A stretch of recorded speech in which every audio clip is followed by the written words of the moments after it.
coisa que você precisa levar para a sua vida aí, em nome de Jesus.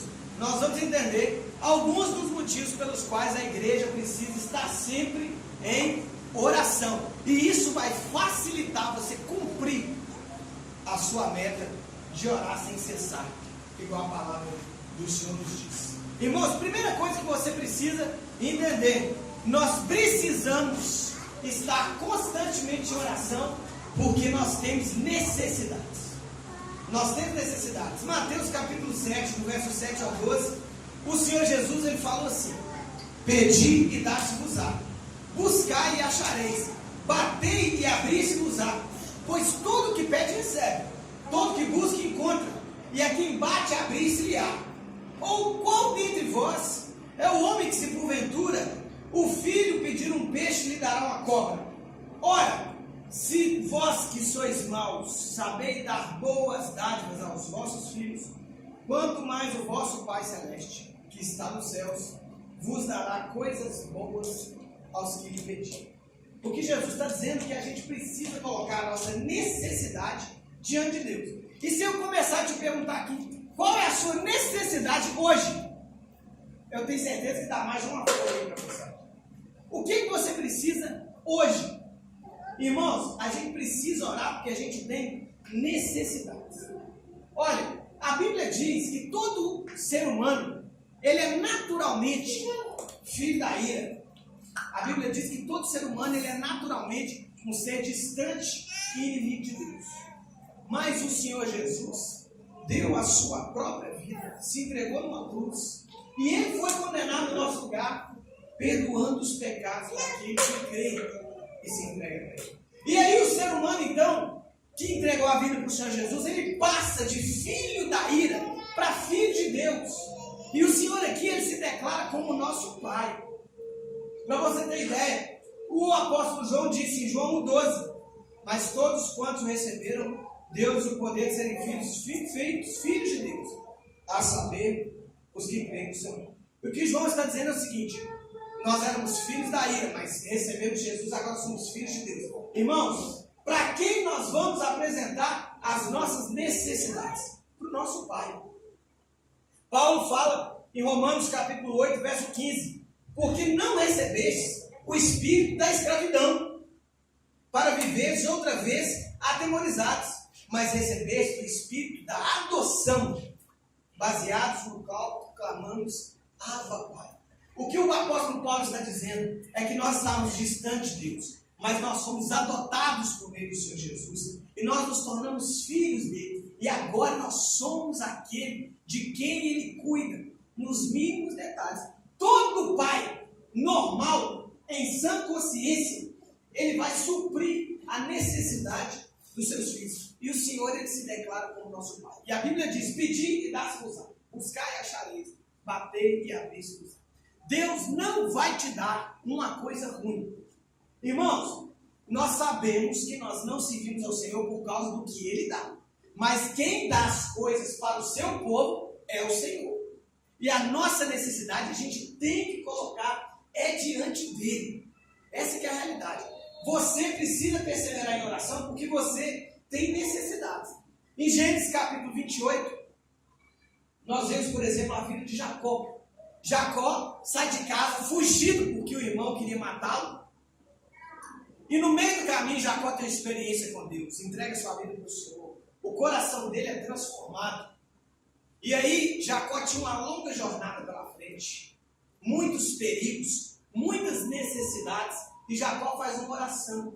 Gênesis capítulo 28, no verso 20, ele fala assim: e fez Jacó um voto, dizendo: se Deus for comigo, e me guardar nessa jornada que empreendo, e me der pão para comer, e roupa para que me vista, de maneira que eu volte em paz para a casa do meu pai, então o Senhor será o meu Deus.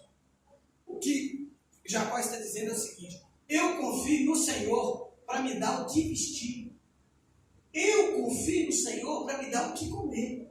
Eu confio no Senhor para Ele suprir as mínimas necessidades da minha vida. Você precisa manter uma vida de oração porque você tem necessidades. Irmãos, Deus não vai te lançar fora por você ser um filho pidão. Você precisa pedir. Você precisa pôr as suas necessidades diante do Senhor. O Senhor vai me dar tudo que eu pedi? É lógico que não. O Senhor vai me dar tudo que eu quero? É claro que não. Ele vai te dar aquilo que for segundo a sua vontade. Ele vai te dar aquilo que Ele entende que é o melhor para você. Só que, como eu já disse um dia desse aqui, você não vai experimentar a resposta se você não orar. Você não vai experimentar as respostas de oração se você não se dedicou a colocar a sua necessidade diante do Senhor. Nós precisamos perseverar em oração, porque nós temos necessidade. Vamos continuar aí. Segunda razão por que a gente precisa perseverar em oração. Você precisa perseverar em oração para você ficar livre da ansiedade. Filipenses capítulo 4, verso 6. Paulo diz o seguinte: não andeis ansiosos de coisa alguma. Em tudo, porém, sejam conhecidas as vossas petições diante de Deus, pela oração, pela súplica e com ações de graças. Aí no verso 7 ele fala assim: e a paz de Deus, que excede todo entendimento, guardará o vosso coração e a vossa mente em Cristo Jesus. Você precisa perseverar em oração para ficar livre da ansiedade. Irmãos, a medicina diz que a ansiedade é o mal do século. Eles definem a ansiedade como um estado psíquico, um estado da sua mente de apreensão ou medo provocado pela antecipação de uma situação desagradável ou perigosa. A ansiedade é uma apreensão, é uma perturbação, é um medo de alguma coisa que pode acontecer amanhã, depois da manhã, ano que vem, no mês que vem. É o sofrimento por antecipação. Irmãos, e se a gente for analisar bem, quando os médicos dizem que a ansiedade é o mal do século, irmãos, a verdade é que a gente cada vez mais é tendente a não saber esperar. E cada vez mais nós somos tendentes a sofrer pelas coisas que ainda nem aconteceram. Você precisa ser alguém livre da ansiedade. E você se livra da ansiedade através de uma vida de oração. O texto está dizendo aqui que quando eu estou ansioso, eu coloco a minha necessidade no Senhor. Irmãos, quando a gente está ansioso, às vezes você come demais ou de menos, às vezes você fala demais, às vezes você briga demais, às vezes você fica nervoso e impulsivo demais. E o texto fala que quando você está ansioso, você precisa parar e colocar a sua necessidade diante do Senhor. E o texto fala que o Senhor vai trocar a ansiedade pela paz que excede todo entendimento. É aquela paz que talvez as pessoas nem entendem. Às vezes a pessoa fala, mas você numa situação dessa, você está tão tranquilo, mas você está tão em paz. É a paz do Senhor nas nossas vidas. O texto diz que o Senhor vai trocar nossa ansiedade pela paz que vai reinar no nosso coração. Pedro disse assim, 1 Pedro 5,7: humilhai-vos, portanto, sobre a poderosa mão de Deus, para que em tempo oportuno ele vos exalte, lançando sobre ele toda a vossa ansiedade, porque ele tem cuidado de nós. Irmãos, lançando sobre ele a nossa ansiedade. Como a gente lança sobre o Senhor a nossa ansiedade? É a gente perseverando em oração. Quando a gente está em oração, a gente troca o fardo com o Senhor. Sai de nós a ansiedade, sai de nós aquela angústia, sai de nós aquele peso, sai de nós aquele fardo, e vem para nós aquela paz, e vem para nós a confiança, o descanso no Senhor Jesus, de que Ele está no controle de todas as coisas. E a verdade, irmãos, é que a ansiedade não vai resolver nada. Jesus já avisou, Mateus capítulo 6, verso 27, ele fala: qual de vós, por ansioso que esteja, poderá acrescentar um côvado ao curso da nossa vida? Um côvado era 45 centímetros. Assim, qual de vós, por ansioso que esteja, porque às vezes você está preocupado, por exemplo, eu estou com um problema, e eu posso morrer, a sua ansiedade vai acrescentar um pouquinho à sua vida? Tem algumas traduções que falam assim: qual de vós, por ansioso que esteja, pode aumentar em 1 hora o custo da sua vida? Irmãos, a ansiedade não nos leva a lugar nenhum. A ansiedade não resolve os problemas. A ansiedade não paga conta. A ansiedade não traz emprego. A ansiedade não supre necessidade. Quem supre a necessidade é o Senhor. E por isso, na hora da necessidade, a gente clama a Ele. A gente ora para a gente ficar livre. Quando você está ansioso, você ora e o Senhor tira a ansiedade. E o Senhor traz paz ao seu coração. Em nome de Jesus. Você precisa perseverar na oração para ficar livre da ansiedade. Terceiro motivo. Você precisa perseverar em oração para ter relacionamento com Deus. Relacionamento com Deus. O Senhor Jesus, Ele disse: tu, porém, quando orares, entra no teu quarto e fechada a porta, orarás a teu Pai que está em secreto. E teu Pai que vem em secreto te recompensará. Você precisa perseverar em oração para ter relacionamento com Deus. Irmãos, nós precisamos orar na comunhão com os irmãos. Nós precisamos orar na igreja. Nós precisamos orar em união com o povo de Deus. Mas o Senhor nos espera para um momento de relacionamento a sós. E é interessante que esse texto, na língua original, a ideia, quando ele fala fecha a porta e ora em secreto, e o teu Pai que te vê em secreto te recompensará. A ideia na língua original é que o teu Pai que te espera no lugar secreto te recompensará. A ideia desse texto é que o Senhor Jesus já fica te esperando para ter uma conversa. Ele já fica te esperando para um relacionamento pessoal. Ele já fica te esperando para ter um momento mais íntimo e profundo com você. Você precisa perseverar em oração para uma vida de relacionamento com o Senhor. Relacionamento com o Senhor, intimidade com o Senhor, conhecer mais a Deus, se fortalecer espiritualmente. Relacionamento. Irmãos, o Senhor Jesus nos chamou para ser amigos de Deus. O Senhor Jesus nos chamou para andar com Ele. O Senhor Jesus não só nos chamou para que nós recebamos as bênçãos dEle, para que Ele venha suprir as nossas necessidades. Ele nos chamou para andar com Ele, para desfrutar da companhia dEle, da paz que excede todo entendimento, que vem pela sua presença nas nossas vidas.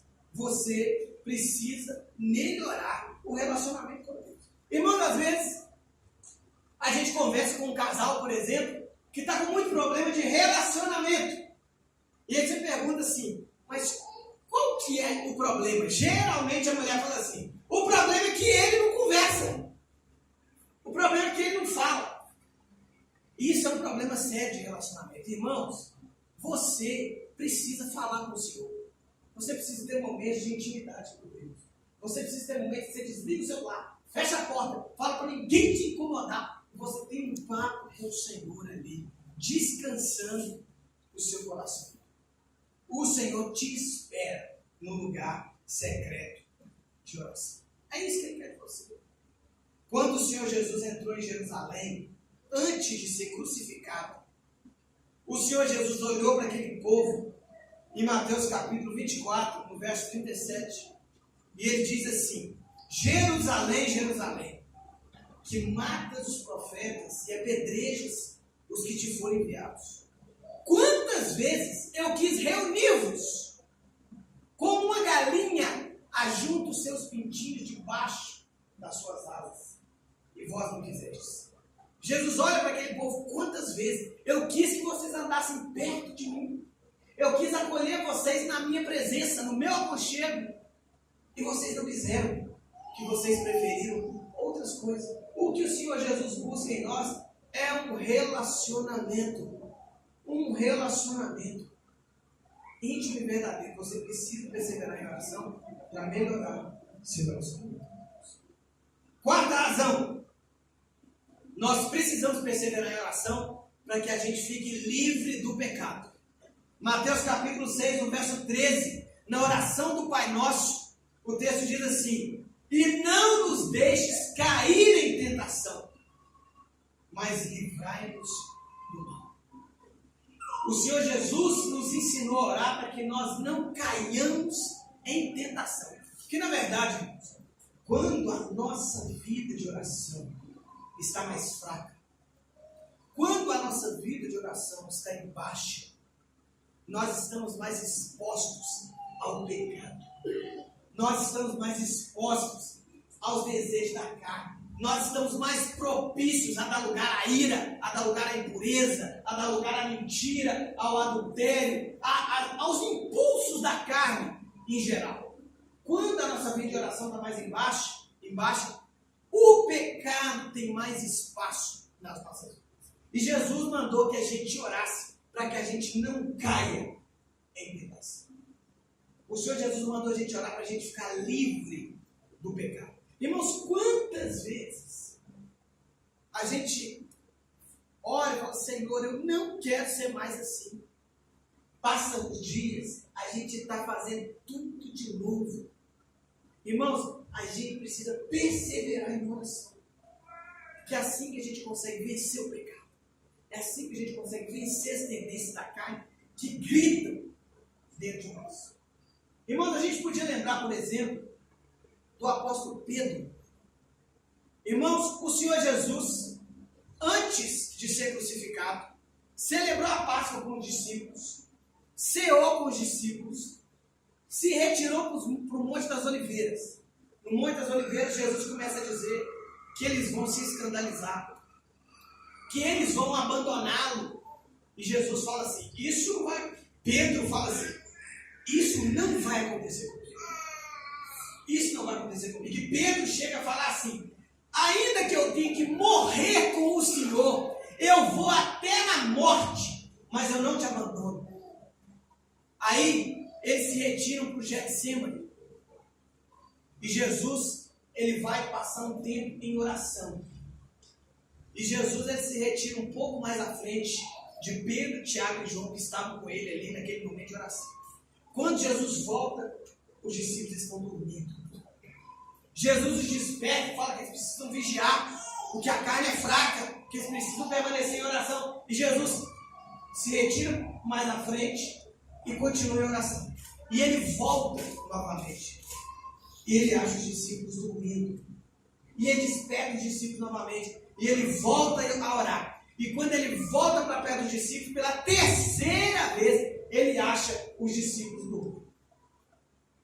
Depois desse momento, chegam os soldados com Judas, prendem Jesus e o levam para a casa do sumo sacerdote. Dali, o texto fala que Pedro começa a seguir Jesus de longe. E então, naquela mesma noite, Pedro nega Jesus 3 vezes. Uma pessoa que há poucas horas tinha falado assim: eu vou com o Senhor até na morte. Eu não te abandono de jeito nenhum. Mas na hora da oração ele dormiu. E depois da oração ele caiu. A gente precisa perseverar em oração para a gente não cair em tentação. Para que a gente seja livre do pecado. Quinto lugar, você precisa perseverar em oração por causa dos seus inimigos. Mateus capítulo 5, verso 44. Jesus, ele diz assim: amai os vossos inimigos e orai pelos que vos perseguem. Irmãos, é um negócio muito difícil. Jesus, ele falou que sabe aquelas pessoas que tem dia que você queria que a pessoa sumisse. De vez em quando eu pergunto aqui na igreja: você já teve vontade de matar uma pessoa? Pois é, aquela pessoa. Aí Jesus fala assim: ora por ela. Ora por ela. Irmãos, aquela pessoa que atrapalha a sua vida, aquela pessoa que às vezes te persegue lá no trabalho, aquele vizinho que te detesta de graça, aquele parente que fala mal de você sem ter motivo. O texto fala assim: você precisa amá-lo e orar por ele. Paulo, ele diz em Romanos 12, 14: abençoai os que nos perseguem. Abençoai e não amaldiçoeis. Irmãos, de nós só pode sair bênção. De nós só pode sair coisa boa. Nós não podemos ser aquelas pessoas vingativas. Eu vou dar o troco, ele vai ver. E tem crente que se acha no direito de amaldiçoar. De amaldiçoar, não. Mas o Senhor vai tratar. E aí quando vê alguma coisa acontecendo com a pessoa, fala assim, bem feito. É o Senhor. Irmãos, a gente só abençoa. A vingança pertence ao Senhor. A gente não dá o troco. Que trata com as pessoas é o Senhor. A gente ama e ora pelos inimigos. Irmãos, não é fácil. É só o Senhor Jesus para fazer isso no nosso coração. É só o Senhor Jesus para nos dar força para orar por aquela pessoa que quer o nosso mal, quer nos ver lutar. Mas a gente tem que orar e abençoar aqueles que nos perseguem. E irmãos, quem sabe, enquanto você ora pelos inimigos, quem sabe enquanto você ora por aqueles que te perseguem, quem sabe enquanto você ora por aqueles que atrapalham a sua vida, o Senhor não os transforma em amigos. Quem sabe enquanto você não abençoa os inimigos, o Senhor os transforma em amigos. Você precisa orar pelos inimigos, pelas pessoas que querem o seu mal. O Senhor Jesus já deu exemplo. Jesus, na cruz sendo crucificado, ele olha para aquela multidão que queria a sua morte, aquela multidão cheia de ódio, aquela multidão que queria vê-la ali sofrer as amarguras, e ele fala assim, perdoa-os, eles não sabem o que fazem. Talvez você está lembrando de alguém e fale assim, essa pessoa não merece que eu a ame. Irmãos, você também não merecia. Jesus te amou. Irmãos, a Bíblia diz que o pecado, ele ofende ao Senhor. O pecado é uma ofensa ao Senhor. E o Senhor Jesus fez com que a sua vida fosse entregue, mesmo nós sendo aqueles que o ofendiam. E ainda depois de termos recebido tanto amor, tanta graça, tanto perdão, tanta bondade, ainda assim a gente o ofende constantemente e ainda assim ele nos ama do mesmo jeito. Irmãos, você não merece e ele te ama e ele te abençoa. Ah, mas tal pessoa não merece. Não interessa. Você também não merece e Jesus te abençoa. O que pode sair da sua vida é bênção. O que tem que sair da sua vida é coisa boa. Nós precisamos orar pelos inimigos e por aqueles que atrapalham a nossa vida. Sexto lugar, por que eu preciso perseverar em oração? Nós precisamos perseverar em oração para abençoar as autoridades. 1 Timóteo capítulo 2, verso 1 e 2, o texto diz assim, antes de tudo, pois exorto-vos que se use a prática de súplicas, orações, intercessões, ações de graças, em favor de todos os homens, em favor dos reis e dos que se acham investidos de autoridade, para que vivamos vida tranquila e mansa, com toda piedade e respeito. Irmãos, a situação do país não é nada boa. Cada dia que a gente lê o jornal, que a gente lê uma notícia, que a gente ouve alguma coisa, a gente tem mais raiva daqueles que nos representam. E a gente reclama muito. Reclama que às vezes a saúde está ruim, reclama que às vezes a educação está ruim, reclama que muitas vezes as ruas que nós andamos são por acaso, reclama que tem muita corrupção no país e o dinheiro é desviado. E aí a Bíblia fala que nós devemos orar pelas nossas autoridades. A gente deve orar pelas pessoas que estão investidas de autoridade para governar pelo povo. Irmãos, a gente fala muito mais mal das autoridades do que a gente ora pelas autoridades. Eu queria um lugar melhor para viver. Eu queria uma cidade melhor para viver. Eu queria um bairro melhor para viver. Eu queria que esse país fosse diferente. Irmãos, nós precisamos orar e abençoar as autoridades. Irmãos, acima deles está o Senhor. O Senhor pode fazer uma coisa que nenhum de nós pode fazer. O Senhor é aquele que pode mover no coração das autoridades. O livro de Provérbios diz que o Senhor é aquele que inclina o coração do rei. Irmãos, o Senhor pode mexer no coração de qualquer autoridade. seja o presidente, seja os deputados, seja os senadores, seja o governador, seja o prefeito, os vereadores, a polícia. O Senhor pode mexer no coração de qualquer autoridade. Você queria uma sociedade melhor, você queria uma cidade melhor, você queria um país melhor. Nós temos que orar pelas nossas autoridades. Nós temos aí, vendo muitas vezes as pessoas se levantam para manifestar-se, e isso é bênção. Isso tem que acontecer, mas a gente tem que se manifestar de joelho diante do Senhor, pelas autoridades em oração. Sétimo lugar, nós precisamos perseverar em oração para que o Evangelho alcance todos os povos. Irmãos, que maravilha! O Senhor já fez uma obra nas nossas vidas, mas tem muita gente esperando essa palavra chegar no coração deles. Salmo 67, verso 1 e 2, o texto diz assim: seja Deus gracioso para conosco. Olha a oração de Davi. E nos abençoe e faça resplandecer sobre nós o rosto, para que se conheça o teu caminho em todas as nações e a tua salvação. Para que se conheça em todas as nações a salvação do Senhor. Irmãos, nós temos que orar pelo alcance do Evangelho em todas as nações. Por isso que de vez em quando a gente ora para outros países, por isso que a gente ora por coisas que estão acontecendo longe de nós, porque nós temos que orar para que a paz, o amor, essa maravilha que nos alcançou, que é o Evangelho, chegue na vida daqueles que ainda estão longe. Tem muito tempo que eu não falo aqui. Irmãos, no Brasil existem 8 segmentos que ainda tem muito pouco do Evangelho. São os ribeirinhos. Ribeirinhos são aqueles que moram na beira dos rios, principalmente na região da Amazônia. Aqueles que, para chegar numa vila de ribeirinhos, às vezes você fica dias dentro do barco, 5, 6, 7 dias, até mais que isso.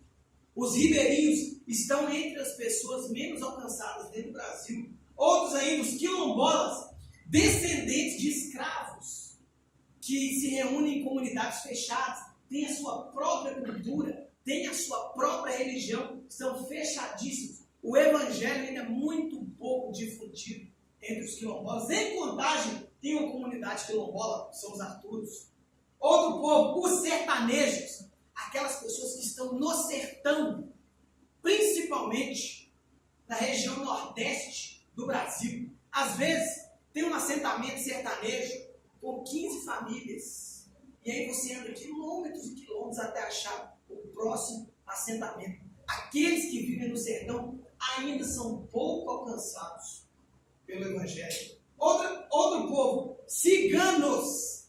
Ciganos. Existem mais de 700 mil ciganos no Brasil. E o Evangelho ainda é muito pouco difundido entre eles. Os índios, nós vemos constantemente obra missionária entre os índios, mas existem muitos indígenas que ainda não receberam a pregação do Evangelho. Os imigrantes, aqueles que vieram de outras nações. Irmãos, no Brasil existem muitos imigrantes. Muitas pessoas que vieram de outras culturas, já vêm com a sua cultura, com a sua religião, com a sua crença. Só que muitas vezes o imigrante, ele vem de uma nação que é fechada para o Evangelho. Ele chega no Brasil que é aberto para o Evangelho. É um desafio no Brasil o evangelismo de pessoas que vieram de outros países ainda.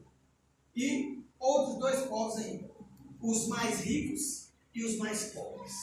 Os mais ricos, aqueles que estão dentro dos condomínios fechados. Aquelas pessoas que só andam de helicóptero muitas vezes. Essas pessoas são fechadíssimas para o Evangelho.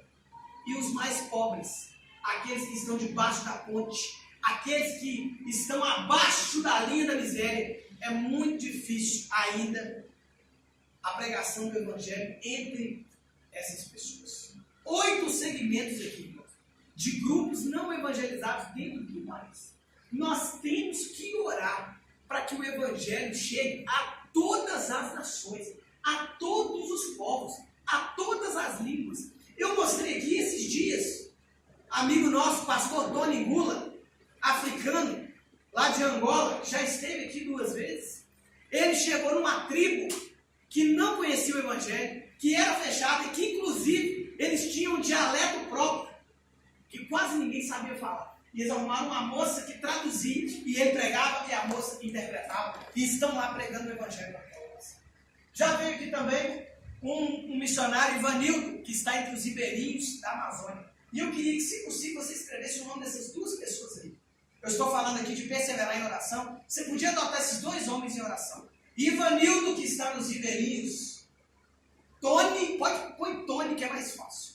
Tony Ngula, que está lá na Angola, desenvolvendo um trabalho maravilhoso. Irmãos, nós estamos orando para que o Senhor faça com que a sua palavra possa expandir a todos os povos, a todas as nações, sem distinção. É obrigação nossa contribuir, é obrigação nossa enviar missionário e é obrigação nossa sustentá-los em oração. 8º lugar, nós devemos perseverar em oração para perseverar, para expressar a gratidão. Perseverar em oração para expressar a gratidão. 1 Tessalonicenses 5,18. Em tudo dai graças, porque esta é a vontade de Deus em Cristo Jesus para nós. Em tudo dai graças. Irmãos, eu comecei aqui falando da necessidade. Todos nós temos muitas necessidades. Todos nós precisamos de muitas bênçãos do Senhor nas nossas vidas. Mas o Senhor já fez muita coisa. A gente tem que parar e a gente tem que começar a avaliar a bondade de Deus nas nossas vidas, nos mínimos detalhes. Nós temos que orar expressando gratidão. Nós precisamos de muita coisa, mas começa a observar a sua vida. Começa a olhar um pouquinho para trás, de onde o Senhor Jesus te tirou, a obra que Ele já fez na sua vida, aquilo que Ele fez na sua vida hoje. Nós temos muitos motivos de gratidão ao Senhor Jesus. Com certeza, muitos motivos de gratidão. E, irmãos, e quando a gente fala de motivo de gratidão, até mesmo as tribulações, até mesmo os problemas. Esses dias eu parei diante do Senhor e eu falei assim: obrigado por esse problema. Se ele não acontecesse, eu não aprendia.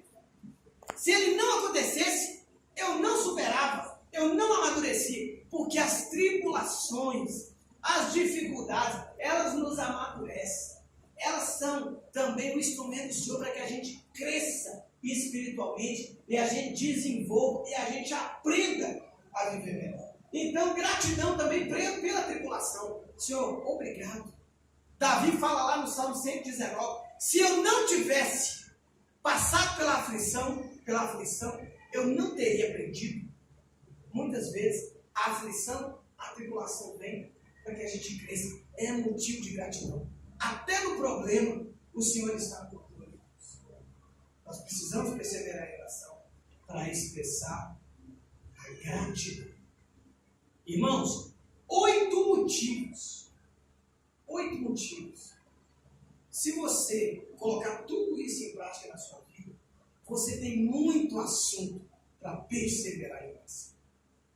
Eu fiz esses 14 dias de oração, me deram uma estratégia. Eu fiz uma agenda de oração. Uma agenda. Porque à medida que a gente foi desenvolvendo esses pedidos de oração, eu fui escrevendo os motivos, as pessoas, as necessidades. E eu falei assim: eu vou ter que fazer assim. Cada dia da semana eu vou ter que orar por tantos motivos. Cada dia da semana eu vou ter que orar por áreas específicas. E eu já deixei um espaço lá para eu falar assim: eu vou marcar aqui quando a resposta chegar. Eu vou escrever respondido. Esse aqui ainda não. Falta mais um pouquinho. Vamos perseverar. Respondido. Irmãos, 8 razões pelas quais você precisa perseverar em oração. Se você coloca em prática, você vai conseguir orar sem cessar. Você vai conseguir perseverar em oração. Oração para a gente perseverar em gratidão. Oração pelo alcance de todos os povos. Oração pelos inimigos. Oração para que a gente fique livre do pecado. Oração para ter mais relacionamento com Deus. Oração para ficar livre da ansiedade. E oração porque a gente tem necessidades. A gente precisa melhorar a nossa vida de oração. Coloca a sua vida diante do Senhor. E hoje, irmãos, nós vamos juntos aqui encerrar esses 14 dias de oração. Fique de pé no seu lugar aí. Coloque a sua vida diante do Senhor.